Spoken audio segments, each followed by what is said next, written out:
Hello everyone, welcome to Thermal Control Magazine. We are here at the ECREX and at the booth of Infosys, and we have joined with Mr. Madhu, head of Climate Cell Solutions. So let's hear his views. So sir, what's your views about the ECREX? So I think ECREX is clearly the flagship event of the HVAC industry.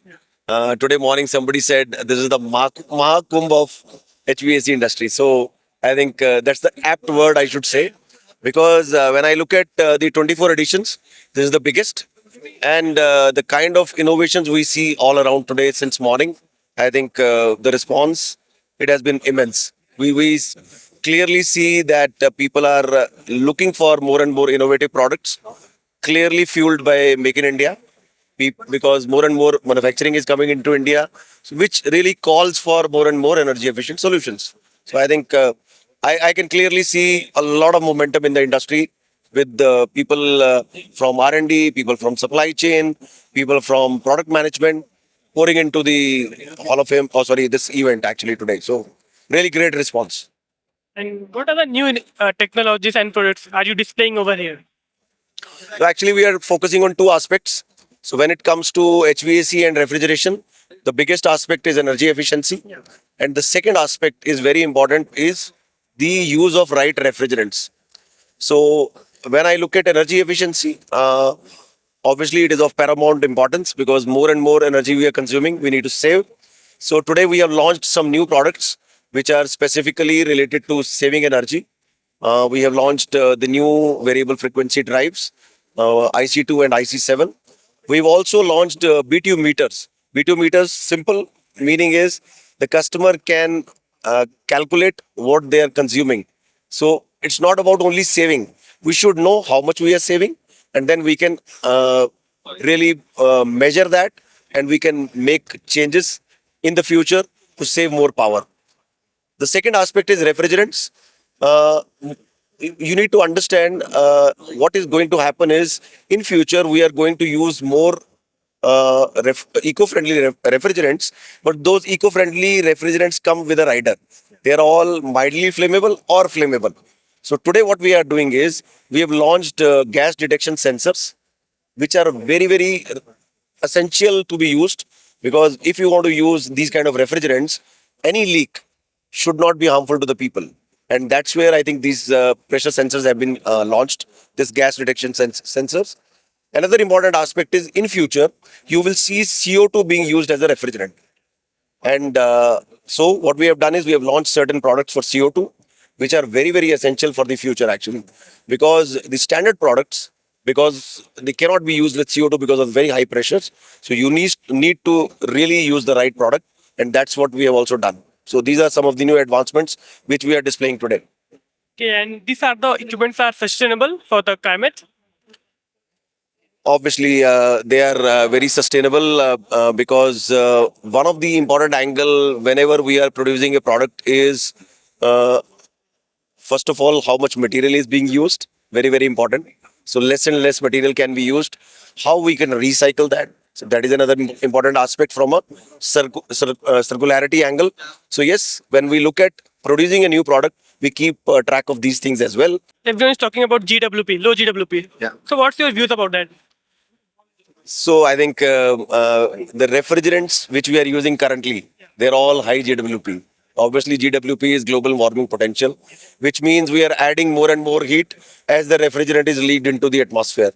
So the next step, what we are looking at is, in my understanding, next 2 to 3 years, you will see a drastic change in the industry.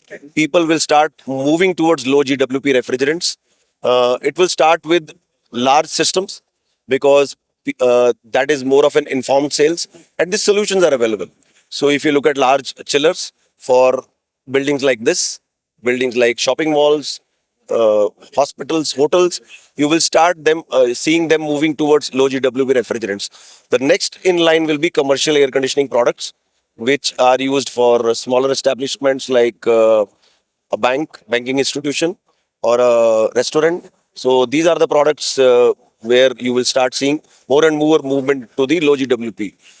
Some applications where it has already moved is like smaller applications like deep freezers or water coolers, where people are already using propane as a refrigerant, which in a way I will say is the end game. Like there is like you are always known for a data center. So like what are the new innovations are you representing in data center?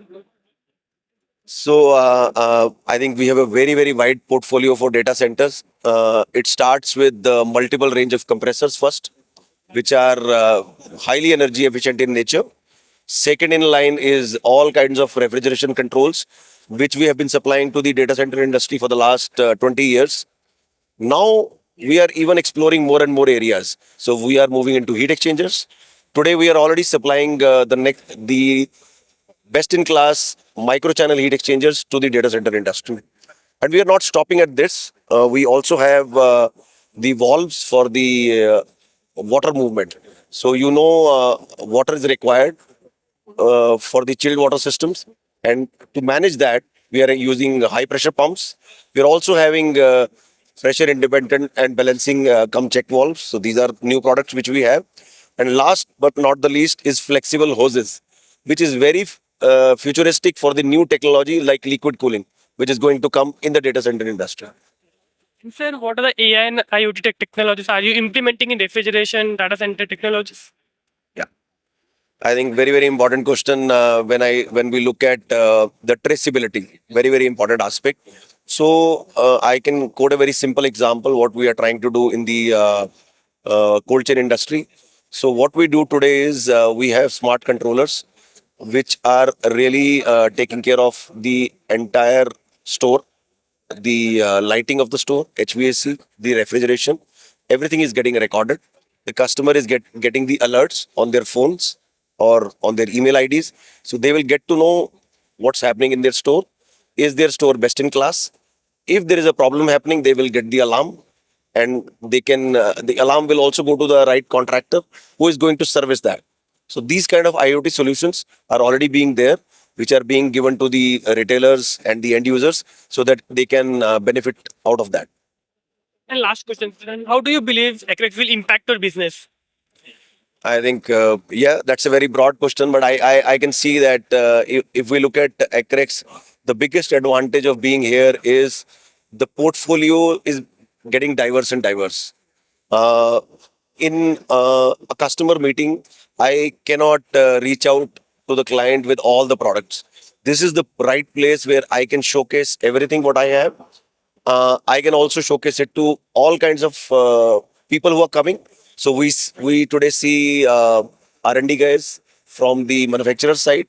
We today see facility managers who are also looking for energy efficient solutions for their own buildings. So end user side, I will say.